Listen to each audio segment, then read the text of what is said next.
അതിർത്തിയിലെ സംഘർഷവും അക്രമസാധ്യതകളും പരിഗണിച്ച് രാഷ്ട്രപതി ദ്രൗപദി മുർമുവിൻ്റെ കേരള സന്ദർശനം റദ്ദാക്കി.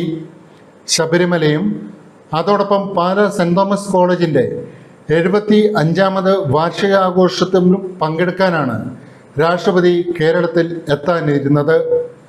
ഇടവമാസ പൂജകൾ കണ്ട് തൊഴാൻ രാഷ്ട്രപതി എത്തുമെന്നായിരുന്നു നേരത്തെ അറിയിച്ചിരുന്നത്.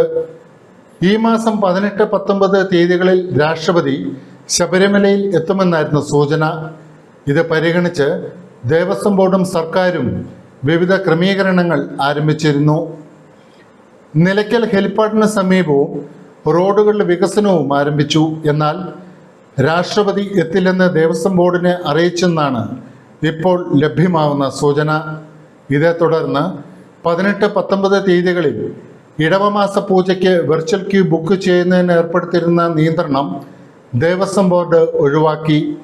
ഈ ദിവസങ്ങളിൽ വെർച്വൽ ക്യൂ ബുക്ക് ചെയ്ത് തീർത്ഥാടകർക്ക് ദർശനം നടത്താമെന്ന് ദേവസ്വം ബോർഡ് അറിയിക്കുകയും ചെയ്തു.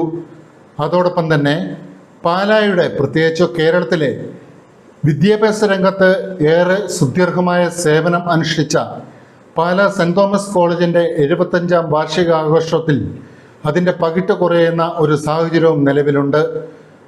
രാഷ്ട്രപതി എത്തുമെന്ന് അറിയിച്ചിരുന്നെങ്കിലും കേരള സന്ദർശനം ഒഴിവാക്കിയതോടെ രാഷ്ട്രപതിയുടെ സാന്നിധ്യം ഇല്ലാതെയാവും ഇനി ആഘോഷങ്ങൾ നടക്കുക.